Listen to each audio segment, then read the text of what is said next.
So if you are, of course, if you are interested, you guys can play your own New Game Plus. But for now, I think this is a good place to stop for this game because we're done. We've seen all the story stuff. And yeah, that's the end. So this is, now we're gonna say goodbye to the Shadow Heart series. And what's your favorite? Good, cool. And I guess this is normally the time, this is the time actually, where I'm going to be reviewing. I do a quick little review of the game. It's not quick, by the way. I'm probably going to rattle on and on if it's a long game in particular. And I'll tell you how I felt and like just kind of cover like a bunch of aspects. I won't be a non-existent copy of the game. Yeah, I will get to that in this. So usually I just talk about like how I felt about the game or what I thought of about certain aspects and whether or not I recommend it. And that's kind of how things go. I don't usually do a number. Numbers are completely meaningless, and I find them they're very unintuitive. So I'm just going to go. I wish they were master it. Yeah, no kidding. And yeah, numbers are unintuitive. They're not helpful, and it's more useful if you just hear what I have to say. Anyway, so normally with a review of an RPG, since this is an RPG, I normally review it into first story, then graphics, then sound, then gameplay. I feel like those are the four things that would that kind of are important when you have an RPG. So we're gonna go ahead. Oh, 5 out of 7, too much water. Oh no kidding. That's the meme about IGN's Pokemon review. I think it was Sapphire? Was it Sapphire? I think it was Ruby Sapphire. I don't remember. Yeah, game reviews. Yeah. The more important thing about a game review is its content. So let's go ahead and start off with story here. I'll also be taking into account the games when the game came out, which is 2006, I believe. I think it was 06. Yeah, near the end of the life of the PlayStation 2. So I'll be taking that into account. And I'll also be kind of like mentioning a bit about previous games in this series, including Kudelka, Shadow Hearts, and Shadow Hearts Covenant in the review. So there will be mentions of those. I'll try to review the game kind of on its own too, and a remake of Ruby Sapphire. Oh, geez, on its own too. And here, let's go. So, with regards to the story, what do I think about the game? I mean, I will say one thing. At least it's an interesting thing where, to put in perspective, Shadow Hearts and Shadow Hearts Covenant, we covered the protagonist Yuri, and Yuri or Yuri, depending on if you want to use the Russian or the Japanese pronunciation. And this game is a departure from that. It does not take place in Europe and Asia like those previous games did. And it does not take place, and like Kudelka itself which is kind of like the prologue to the Shadow Hearts series, does not take place in the New World. So this is actually the first of the series to take place in the New World, so to speak, North and South America. And I mean, it's just interesting choice to kind of change the setting and change the set of characters. Is the story? I'm trying to think, like, is the story... Would I say the story is, like, my favorite? I don't know. Like, I felt that early on it was sort of like you kind of were aimless. You didn't really know. You were just trying to chase after a suspicious professor because you found out you wanted to know more about a phenomenon that happened to you. Why, you being Johnny, like the fact that the power of malice appeared in his hand. And so it's kind of like, at first you kind of don't know what you're doing, and like I was actually kind of like confused, or like I don't know where this is going, and I wasn't sure. But once they start going, you're like, oh, okay, I see what's really going on. You're not really sure how to resolve it yet, but you're still trying to figure it out, especially with like Lady. You're like, okay, clearly there's an imminent threat with Lady going around. You can't have her doing whatever the heck she wants. One thing is, like, I think the early part isn't quite as interesting because you're just like, there's even like some comedic parts of the pirates are kind of like it appears to be filler, but of course, thankfully, it's not. I thought that was actually pretty clever to hide something that was kind of comedic with a pirate ship, and actually it was kind of important because it gave Shania her water. Why am I blanking on the spirit's name? Oh my goodness. Well, anyway, your water spirit.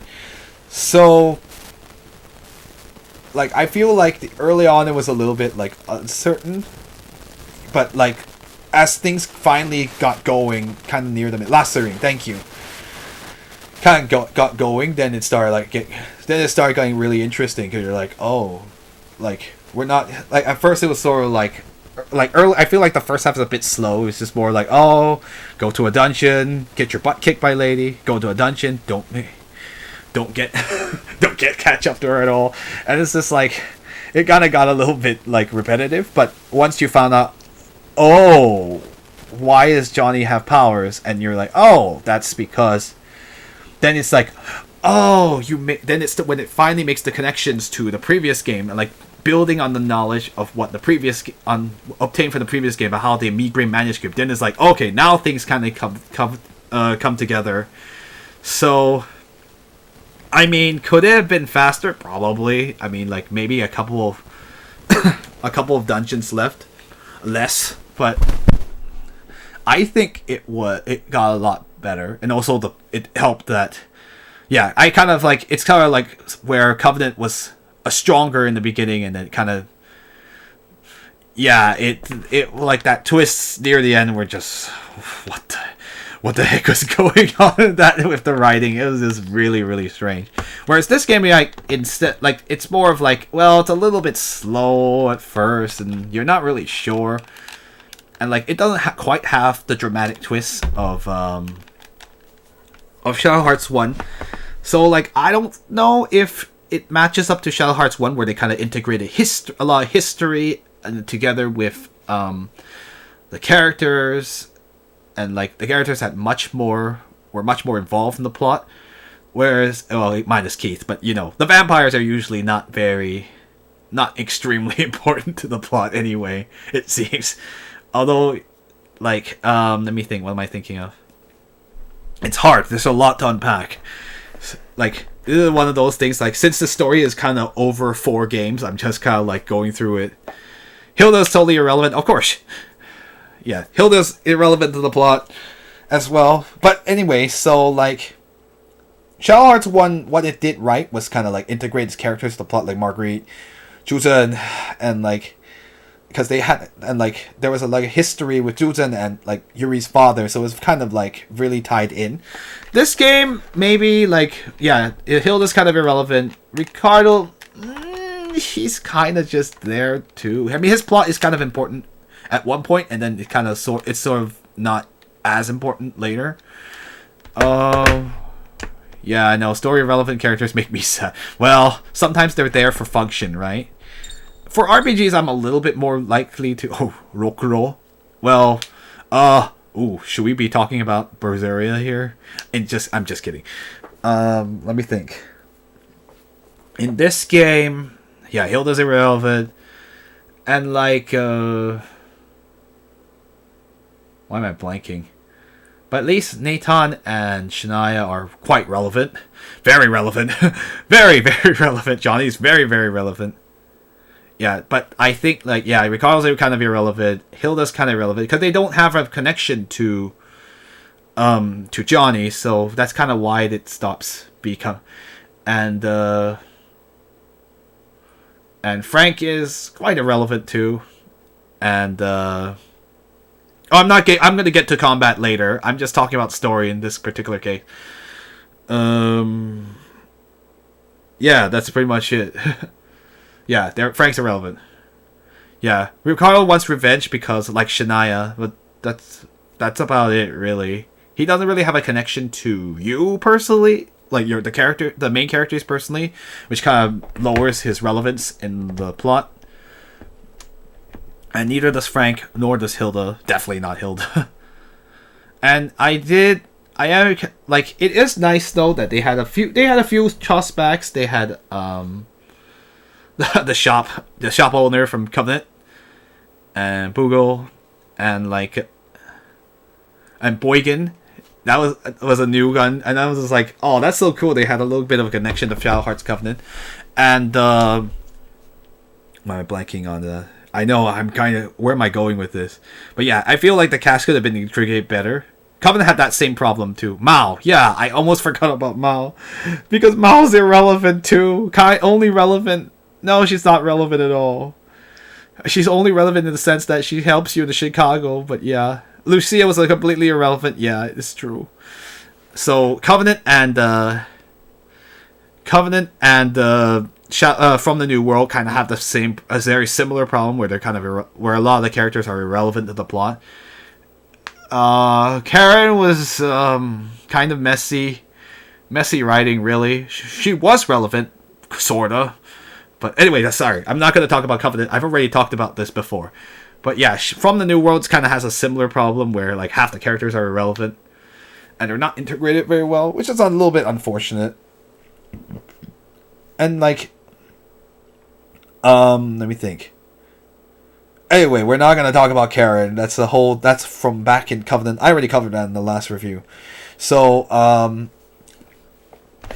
yeah, I think it does get better. And then like, when you find out a bit more about Johnny, then you're like, oh shoot, that's really messed up. And like, you're like, oh, so his sister's lady is his sister. He had completely forgotten. And it's really sad.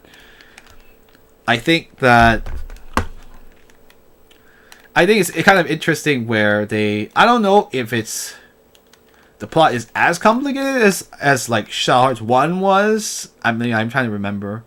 Yeah, Salt Lake Onward was good. I really agree. I feel like that's when the story really kind of kept going. I feel like early on you were kind of aimless, and then you just getting beat up and get back up and beat up and get back up. And it was kind of like, okay, is this really the pattern we're gonna go? How many more dungeons are we gonna sit through this? It's sort of like a fetch quest with a lot of yourself getting beaten up by Lady and her cronies over and over again. There's a couple of times I'm just like, are you serious? And also like, please pay attention. Don't get stabbed. Oh, you got stabbed. Oh dear. It's just like, it's not perfect for sure. But I think like, at least in the last part, I do appreciate that the story didn't try to extend itself. Covenant had the problem of being probably too long. They had two final bosses essentially, one in the middle and one in the end, and it just kept going. And just like, it felt really, really weird. But this one, at least the series, is a bit simpler than the last one, and your only concerns Johnny's literally the culmination of all the knowledge that we've gained over the games, that the immediate document must function on the immediate document must function on needs to have both Malice and the Blue Light, which is I always forget what the Blue Light's name is, but yes, and the final villain wasn't a complete farce, which is kind of anyway. I'm trying not to mention. Yeah, so this is the first time. Will, thank you. You finally see a successful resurrection. So you need both Malice and Will to make a successful resurrection. So finally, you don't have an Elaine monster. You don't have a failed resurrection with Alice. And it's kind of interesting that it's kind of cool that we finally have that plot point resolved after so long. And how many years? Oh, they use only Will for Alice. Oh, so you figured out that you needed both. It's kind of interesting where it's like kind of like where Malice and Will are kind of the yin and the yang for like the series as a whole. Unfortunately, I'm kind of a little bit disappointed they didn't have any throwbacks to Kudelka in particular, but oh well, I guess we can't have it all. And they didn't have a Yuri to show up at some point. That would have been kind of cool, but I don't know. I'm just like a bit more connection to the previous games would have probably helped a lot. But at least we get Keith and Joachim, so that's always nice. the vampire. We finally see all the vampire siblings in one place, so that's pretty neat. So it's definitely Yuri's happy with Alice. Yeah, I know. I meant like not as a integral part of the plot, but more like a cameo. But oh well. Yeah, his Covenant ended his story, so there was really nowhere you could have gone with that. I'm not asking for him to be anything more than a cameo. Whoa, sorry, that's what I'm saying. I just wanted him to as a cameo would have been kind of cool, but oh well. But why is he in America? Why couldn't he be in America? You can fly him there. They have airplanes. But anyway, is there anything else I want to say about the story? What else was I gonna say? It's called I Want to Go on Vacation. That's a good enough reason. But in seriousness, like, I don't know. I'm just wondering if they could have done a cameo of some sort. But anyway, let me think. What am I gonna... Yeah, just something to add to the connection of the games. Give me 1 sec. I'm going to fix something.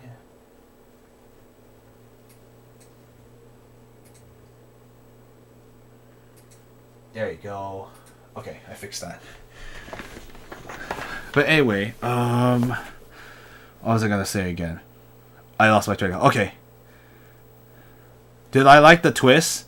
Oh, you mean like the whole like great lady being his sister?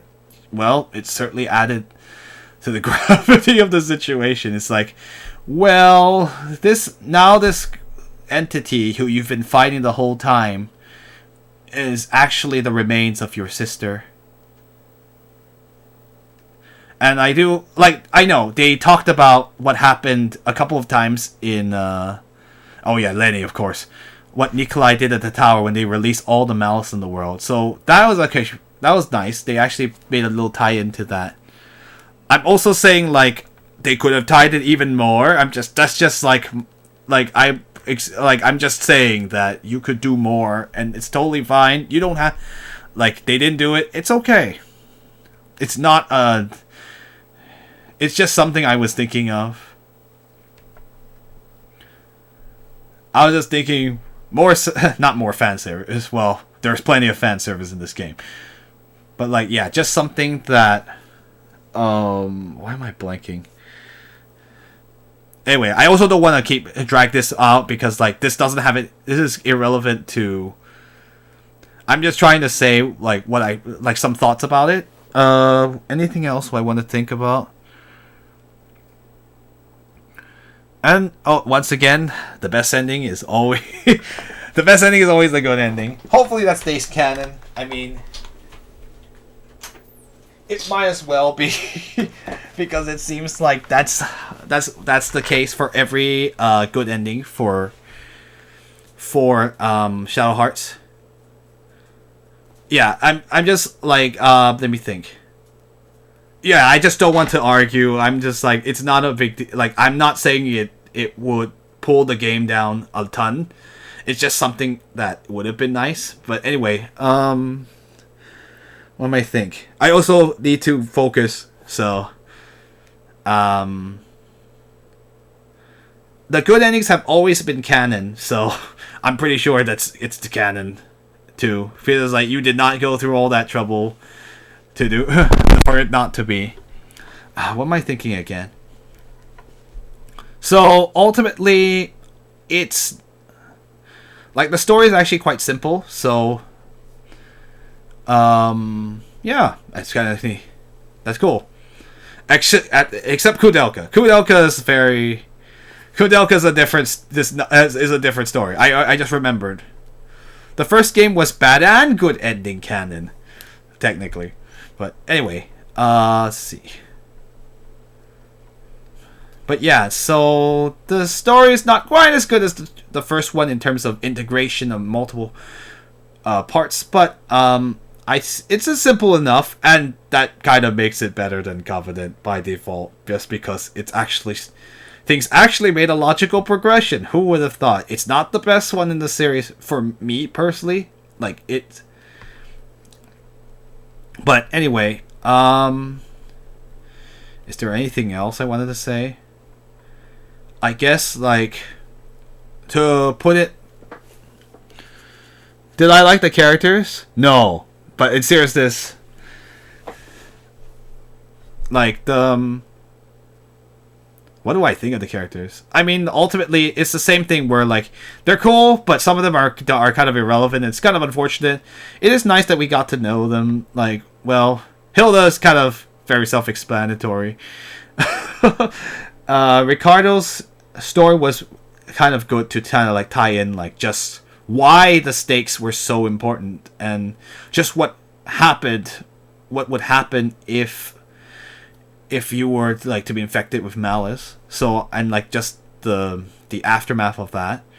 Well, Frank is comic relief. What else is he there for? And Nathan is like the constant support for kind of the two main characters, with Shania and Johnny. And like, I'm gonna say it again. What do I think of Johnny and Shania? Let's see. Like, Johnny is interesting. Like, you would think like he's kind of like the goofy guy, but he's a funny guy. But he still has. There's still more to him than that, and in spite of the bad things that happen, he's still. I don't know. He can still be loving, and he can still be cheerful, which is kind of like a nice, interesting contrast. He's a serious guy for a teenager, but he hasn't completely lost his sense of like being a goofy guy, and I think that's kind of a nice like thing where it's like, yeah, you had a lot of stuff happen to you, and it sucks, but he hasn't lost himself, and that's kind of cool. I thought that was also kind of interesting. And Shania, of course, is still like, yeah, the whole time, like, you can feel why revenge is so, like, as you learn about what she went through, you're just like, oh, you can see why she's the way she is, and why revenge is what's on her mind. And it's like just a kind of like a struggle of like, wait, are you going to get consumed by the malice because of your revenge, or are you going to do what you're doing to protect people, not just to take revenge? And like, is she one-dimensional? I mean, like, I don't care about other people's complaints. I'm more interested in whether is she one-dimensional? I don't know. I don't think so. Like, you did feel that she was like kind of like struggling with.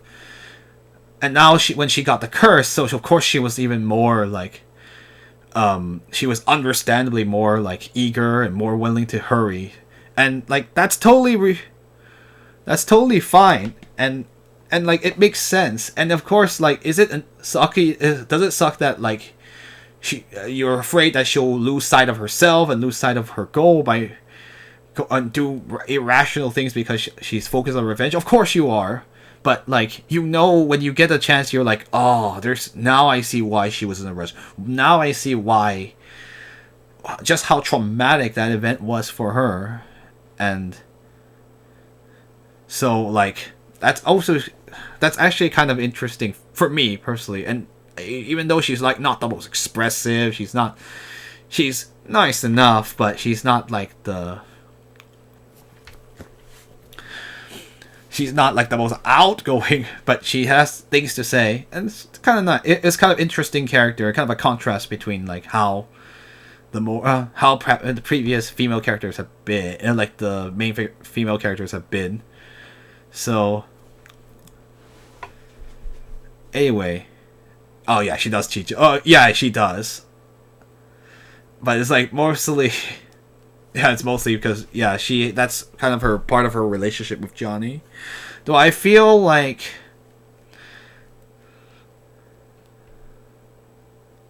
she also seems like, she likes children, it seems. Or at least she has a gentle side to her. So that's always nice. Anything else I wanted to say?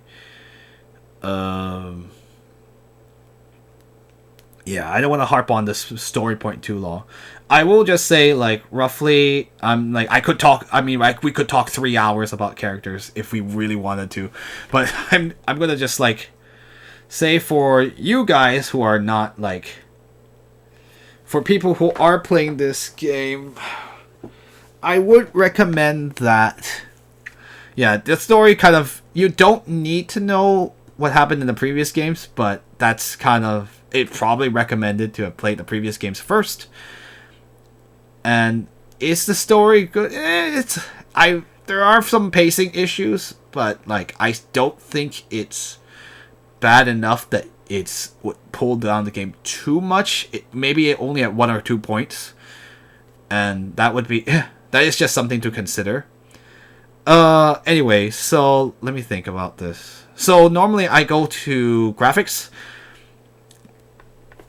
and and let's see. So for 2006, this is still the PlayStation 2. Obviously, it's not going to compare to any of the HD consoles.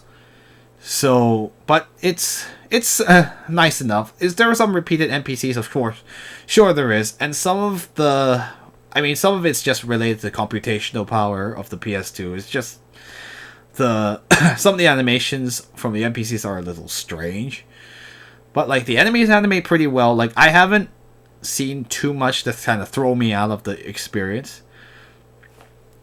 Like the mocap has been pretty has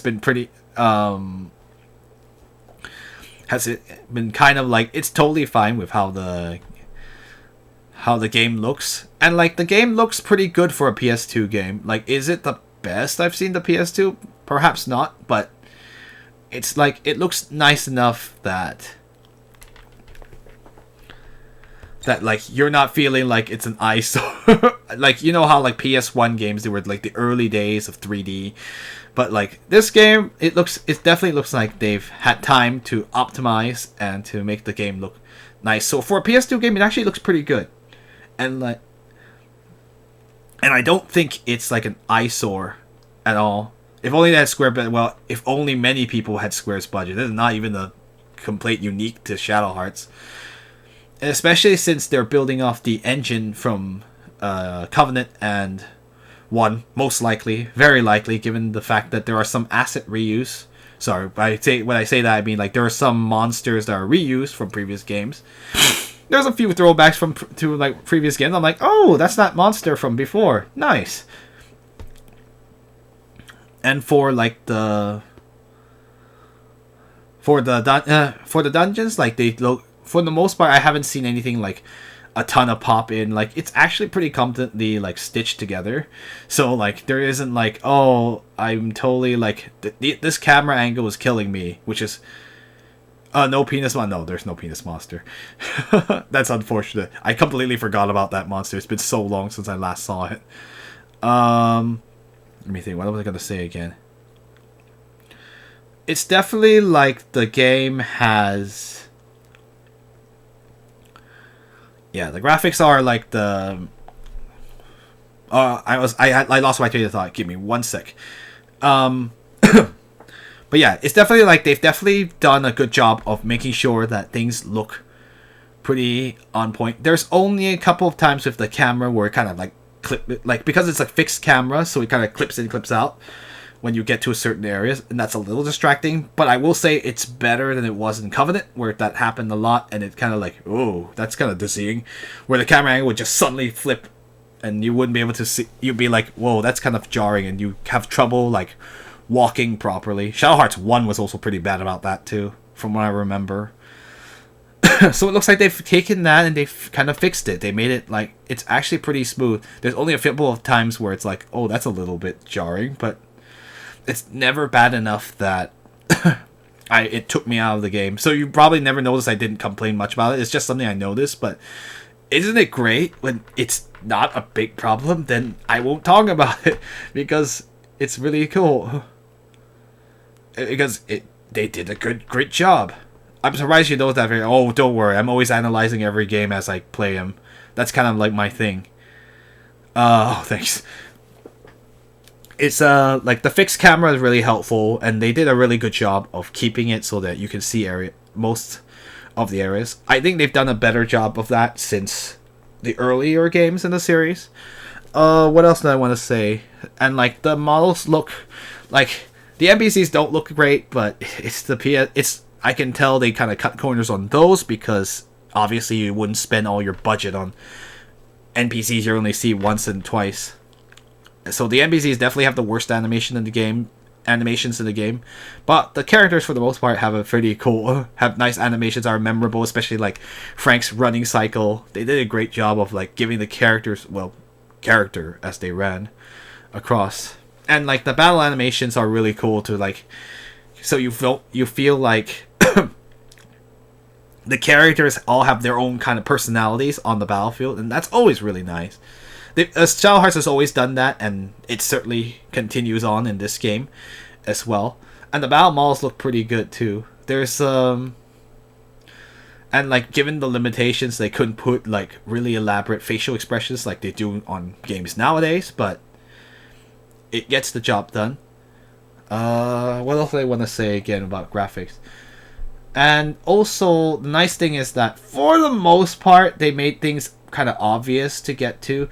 There were a couple of places where it's like, where do I exit and enter? But really, that's in so few places that it's not.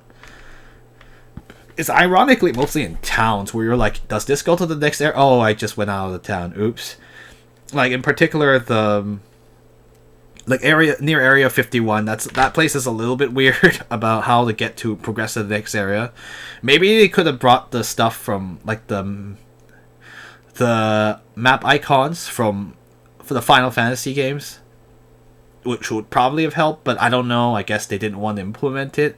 That's the only thing that's a minor quip, is like there's a couple of places where it's not clear which goes to a next area and which is like not actually anything. And there's like a place with invisible walls, and that's kind of weird too. But it's mostly all in like towns generally, not in dungeons, which is good because dungeons are where you have actual challenges and things to attack you. So it's kind of good that they were kind of very conscious about making sure the dungeons worked properly. Let's see. And is there anything else? Like characters, animations. This is why I'm glad I use a guide. Well, sure, but I don't want to give a game a pass just because you could use a guide. You could get through any game with a guide, but you shouldn't have to, in my opinion. That's not good design. But I mean, this game, I mean, we'll talk about that later. I'm not gonna talk about the gameplay yet since I haven't gotten to it. I'm more concerned about the visual part, not the. I'm more concerned about the visual part of the gameplay. Sorry, I can't tell. This text doesn't convey this very well. Sorry. I'm just talking mostly about the visuals. Anything else I wanted to say about it? Yeah, for the most part, I really can't say anything really bad. That's good. That means I didn't think of anything. So good job. Good job, formerly Saknov, Sas Arze. Alright, so we're going to go to sound next. And this will include voice acting, since there is voice acting in this game. A lot of older games were a pain without a guide. You are correct. That's why they have learned from their mistakes in modern games, where it's a lot easier. Where part of the challenge is not to get you horribly lost. Depends on the game, of course, but... Oh, the frog coins, well, that's not a... You can progress through the game with the... Oh, I don't want to review SMRPG here. Really quick response to that. The frog coins are not necessary to progress the game, so I wouldn't consider it part of it. Optional stuff is always a little bit antsy. Like, it's not supposed... Like, that one's understandable. It's more of, like... Progressing the game should require you to have poor visual language, or, like... your dungeon is designed poorly so that you can't actually tell what's a door and what's not. That's bad. That's very bad. You don't ever want to frustrate the player. They already gave you money, so that's kind of like how the... Oh wait, anyway, let's not go talk about SMRPG, guys. This is not the right stream for that. Even though it's an old game, but I'm still trying to be respectful of people who have not played the game, especially if you're European. Sorry, Europe. Anyway, so anyway, we'll go in. So yeah, that's just the visual design that I'm trying to think of. Let me think. So I was back to sound. So I was talking about like voice acting, music, and sound effects. Let me think. So I have to say that in terms of music, the game's good. Shadow Hearts has always had good music. I feel like one thing they addressed in this game was that not all the dungeons have the same music. There are repeated dungeons. That they don't get away. They don't get away from that, but there's less repetitive musics that are repeated throughout towns. They've actually have different town music this time, which is very, very nice. Thank you for addressing the complaint from Covenant where every town had the same music and it was like, no, like it ruined the character of the town. In Covenant, that was just kind of like ridiculous. Every town sounded the same. It was kind of ridiculous. But this game, they kind of addressed it so that the cities all have their own music, which is very nice. So it's a nice amount of effort on the team to get that. Let's see. Wait, what do you mean? From the New World, they actually got different music for every town, unlike Covenant, where they did not do that. And like, yes, I get that there's a budget, but you need to prioritize the players too, because the players are the one that have to sit through whatever music, and if you just use the generic music for every city and town, you ruin the character of the town, and that's no good. And like, if games that were cheaper made can do that, then you should do it. And I'm saying Covenant didn't have enough money. It's not really my... As a developer, I sympathize, but as a consumer, I have to say, like, it's like you could... Anyway, I'm not gonna, like... Yeah, but anyway, like, they could have definitely prioritized that, and they probably should have. But too much money, I said, well, we don't know. Like, that's a whole different... I'm not gonna... we don't actually know what the Covenant budget is, and we'll probably never know, because they're never gonna show the books of the man hours. And like, there's a... I think they've tried to focus more on content. But anyway, that's Covenant. So, from the New World, they made sure to get the unique music. So that's a huge plus. Thank you.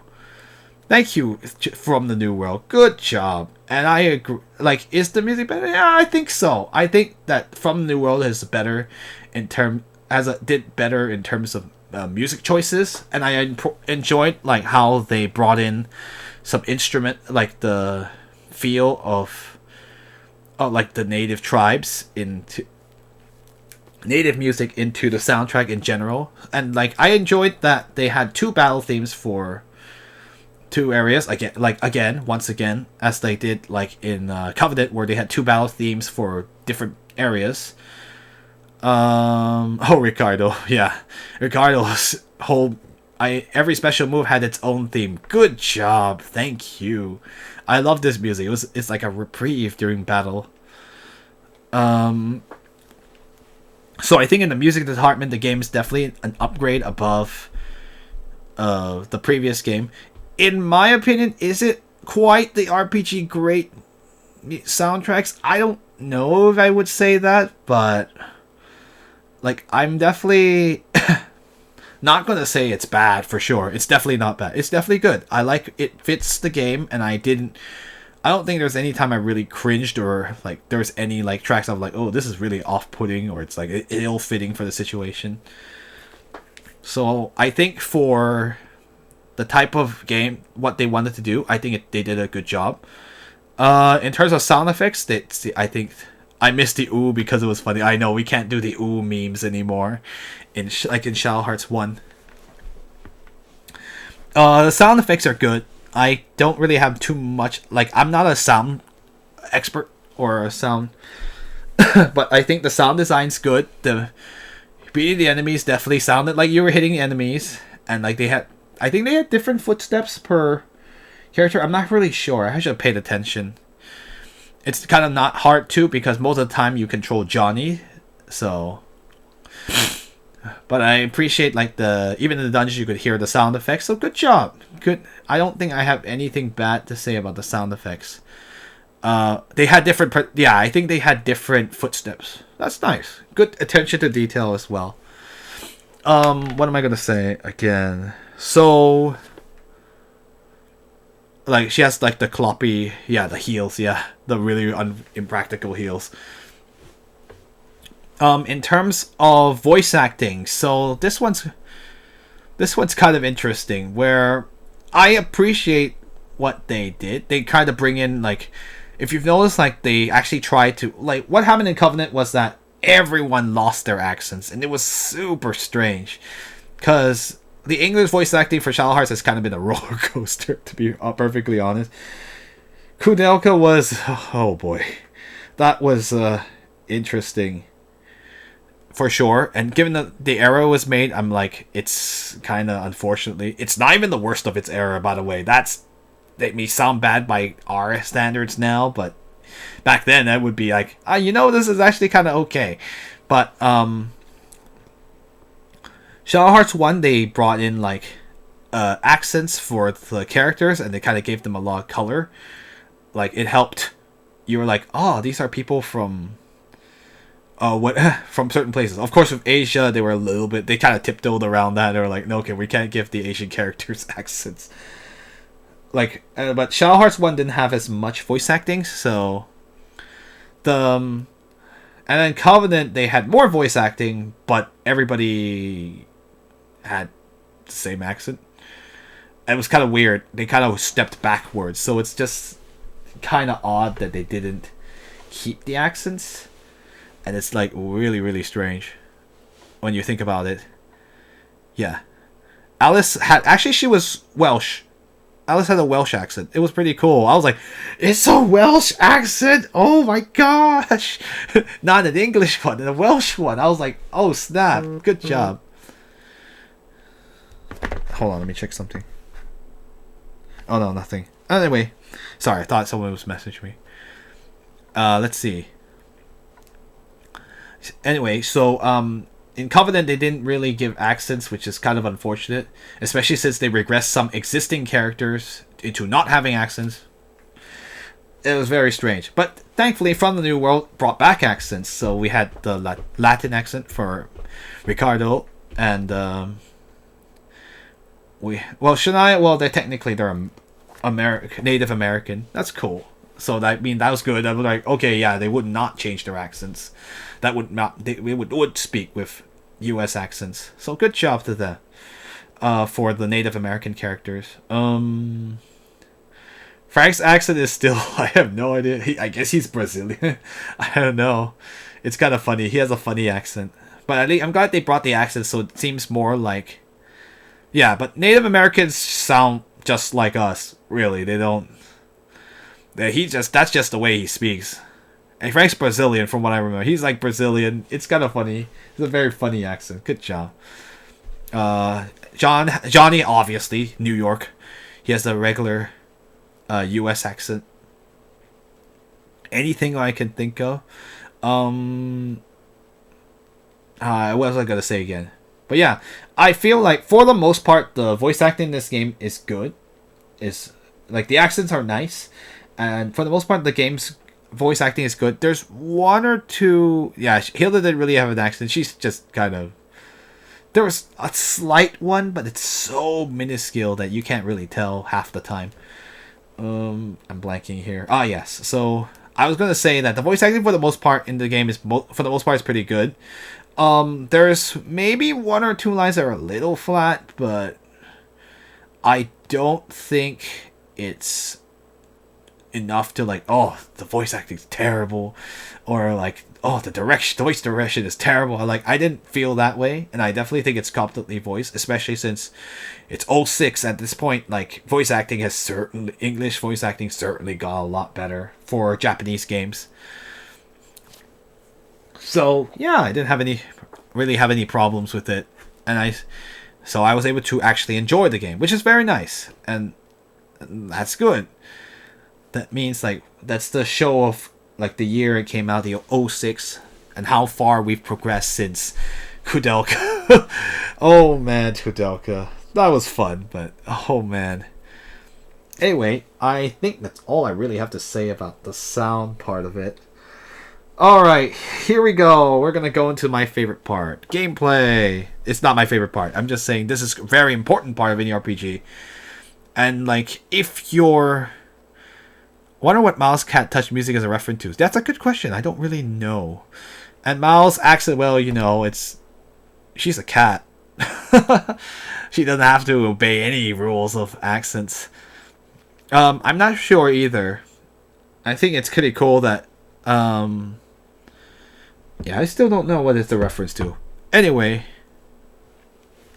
we're going to go into gameplay, which is where I usually have a lot more to say. I have a lot to say anyway. So with the gameplay, it's the battle, like, I would definitely say, like, as First Empty was saying, the battle system is probably, this is probably the best refined version of the battle system we've been familiar with in the Shadow Hearts series. Like, they've definitely done a lot to make things more interesting. I like that the combo system has been made a lot better, seriously. Instead of having to be next to a person, I like the stock gauge system. It's way less annoying to deal with, and you can, it makes the battle flow better because you're no longer using like a turn to do it. And so it's a lot of fun, and it's like, it's definitely the best combat system of the four. They've definitely took a lot of lessons from the previous games and then like integrated into this one. So good job, guys. In terms of, honestly, I really don't have a lot bad to say about the game's gameplay in general. I think the dungeons are actually, with the exception of one which was kind of long, and one with a kind of a high encounter rate, the dungeons have actually been pretty kind. Like, they're not too long, and they're not too, like, and by the way, I'm just talking about gameplay in terms of, like, the main quest. I don't want... side quests is a whole different thing, and, like, usually those are a little more obtuse or weird, but they're generally side quests, so they're not absolutely necessary to put in the plot, and that's the one where they kind of toss in more difficult stuff, just to make it more difficult to get, because it's a side quest, and it's supposed to be for the people who want a bit more, more hardcore. So I'm a little more willing to overlook really weird stuff in those. But for the main quest dungeons, they've done a good job of, like, I think they've done a good job of balancing, of like making it like, okay, it's not too short, but it's not too long either. So I'm generally not only had complaints about maybe one of the dungeons. I think it was it the Salt Lake? I don't remember. It might have been the tower, actually. Yeah, the tower was kind of long. I didn't like that one. The Salt Lake Tower is pretty... It's probably the worst dungeon in the game. But the rest of the dungeons are actually are not too long, but they are not too short. And the encounter rate for the most part is pretty good, actually. So you're not like, oh, this is so annoying, I can't move 10 feet without getting an attack. And I think they did a pretty good job of balancing the encounter rate. Obviously, it does kind of suck that it's random battles, and like, you don't necessarily have the...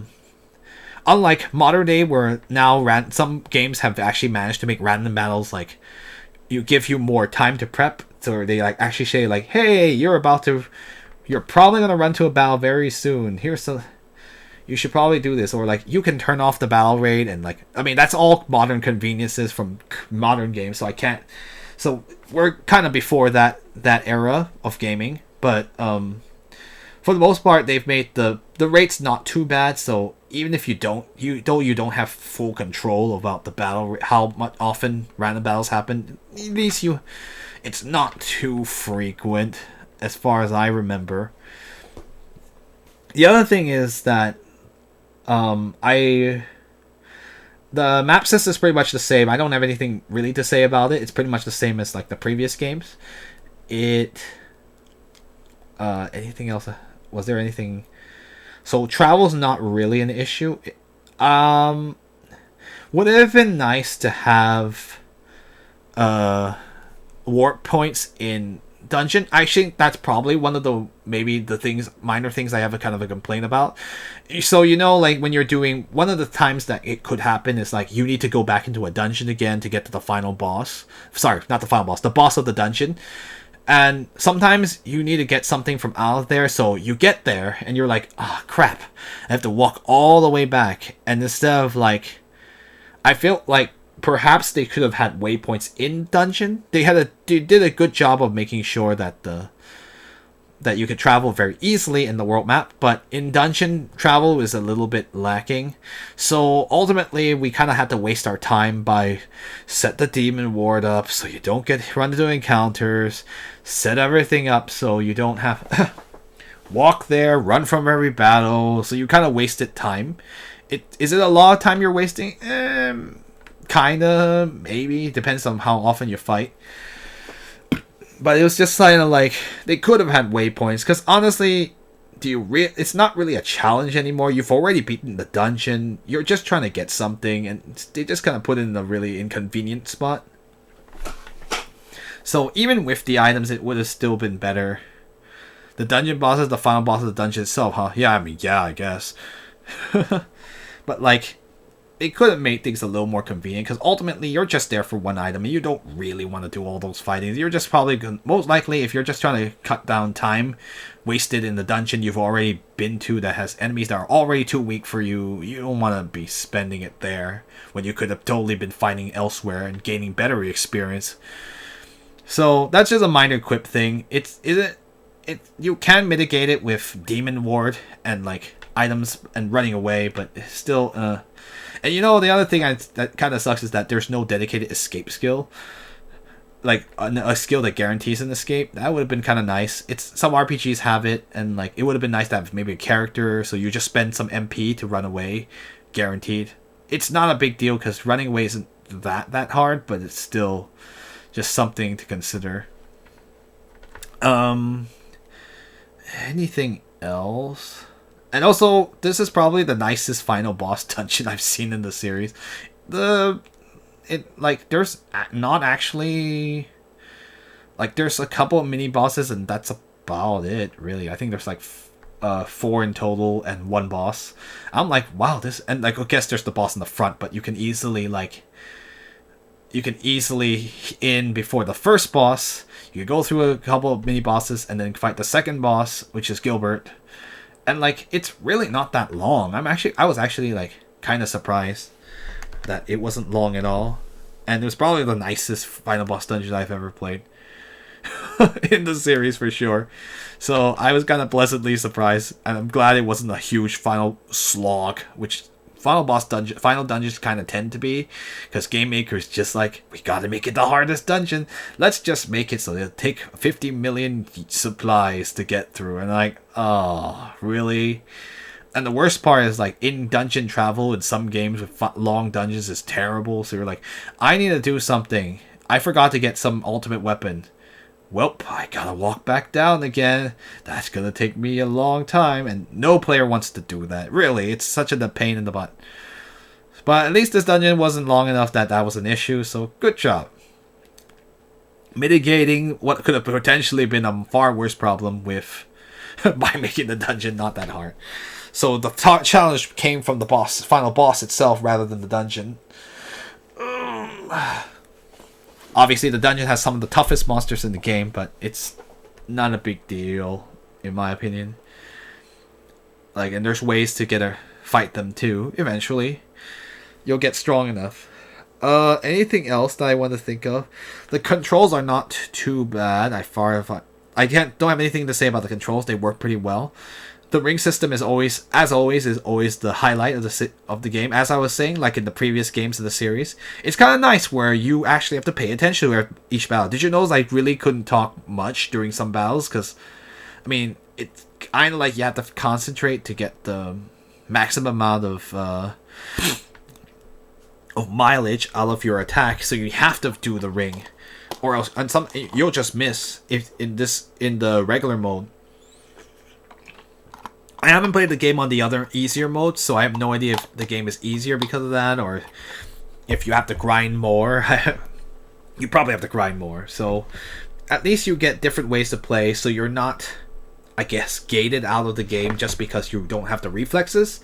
So if you're like, well, I want an easier time in the game and I'm okay with like leveling a bit more, then you have the option to. So that's good. I'm glad they were trying to accommodate many different kinds of players. So good job. So you can choose where you don't need to time the ring, or you can choose to just not have the ring at all, and you can just play normally. Play like any other turn-based RPG, so to speak. And of course that removes a little bit of the character of the game, but you know, some people just don't want to keep testing their reflexes. And oh, there you go. It might have been nice if you could switch that mode whenever you wanted. The game does not let you do that, because at least as far as I know, you cannot switch to an easier mode when you've already started the harder mode. So yeah, that's a little bit unfortunate. But let me think. Yeah, I think that's pretty much all I have to say about the gameplay. I think they did a good job. Good job, everybody. No, I'm just kidding. But yeah, I think they did a good job on making the game as playable as possible. It's fun to play. So I had a lot of fun. I don't remember like ever feeling like I really, really wanted to complain. So good on them. This is probably the best playing Shadow Hearts game, and I was glad to play it. Anyway, so that's pretty much all the 4 areas of the game that I've covered. So now we've come to the final part, like, would I recommend the game? So I guess this one's a little bit tricky. As a normal, like, if you're an RPG gamer, definitely give this a play. I do think that it would actually be better if you had the knowledge from the previous games. There's a lot of references to previous games in that you just won't get unless you play them. Of course, you could play this. I feel like standalone, you could still have a really good time, but I think it would be best to have played the previous games. But if you're an RPG gamer, I think you'd have a good time. I think you'd really like the improved combat, and like just the general pace of the game is like even with the story pacing issues, at least the gameplay pacing is not problematic. So I think you'll have a really good time, and the battle system is very fun and it's very engaging, which is really important for any RPG. So you're not just mashing buttons and then like waiting for your turn. That can kind of get boring. And like it's nice that that this series continued to make things interesting in battle. If as a casual player, you may want to. So it's a thumbs up for RPG gamers, and especially if you're a fan of the series, you should definitely play this. Why are you not playing this already? You can finally play the most refined version, so it's thumbs up for you too. For casual game people who are not really familiar with RPGs, it might be a little bit like it might be for you. I mean, I think one thing is that it kind of like solves the problem. Like it's my turn. I'm just going to put in stuff. I'm just going to tap X to win the battle. And I think for a lot of people, that's part of the why some turn-based RPGs are boring for them. But this game requires you to actually be awake and engaged, and I think that's a good thing for a lot of people who are maybe reticent to try like turn-based games in general. So I think it might be a good one to try. Is it a little long? I mean, there's a lot to do. It's not too long, which I do appreciate too. That's one other thing I should have mentioned, but yeah, the game's not incredibly long. So I think it might be worth a thumbs up rent, so to speak, or like borrow it from somebody. Nowadays, there's no such thing as renting games in most countries, unless you're in Japan. So overall, yeah, I recommend it. Definitely give it a try. So the only caveat is that, unfortunately, this game is stuck on the PlayStation 2.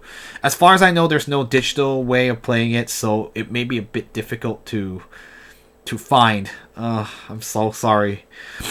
So you may have to resort to other means of playing the game, which I won't delve into, but generally it's most likely you will have to use the less public way of playing the game. But if you can, you should definitely give it a try, and I think you'd like it. I do put a caveat that it's probably best that you don't start with this game, because it does build off a lot of things related to the previous 3 games.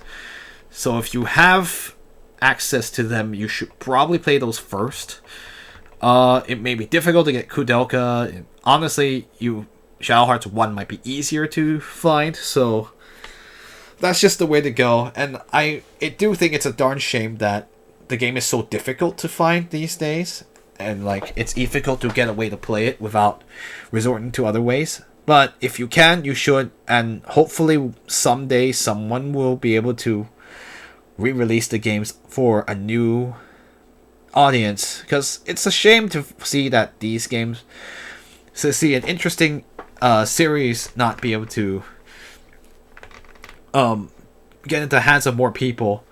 I will say I did think of something that I am a little bit like uncertain about. I do think that a little bit of, because starting Covenant, the game started getting lighter and lighter. I think this is the lightest entry yet. Like, there's minor horror elements, but it's kind of lost a little bit of that horror RPG hybrid that I kind of liked early on. So it is a little bit of a shame that they've kind of made the stories less horror focused, and it's more of like a normal, like, it's a little like more palatable for most audiences, unlike previous games where there was a huge amount of horror elements.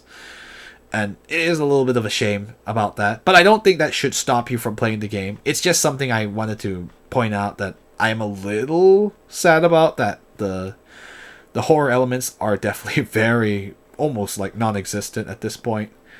Maybe a few monsters are a little bit weird looking, but anyway, but regardless of that, you should definitely play it. I don't see any reason why you shouldn't. Is it a bit long? Sure, but it's not that long for an RPG. It's not that bad anymore. Not that long, so you can get a good feel without feeling like you're slogging through a very, very long game.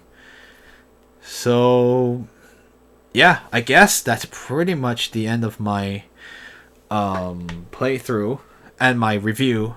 I think I've said most of what I wanted to say. The story stuff is like, there's a lot of stuff, but generally you should still really enjoy it. So yeah, that ends the review.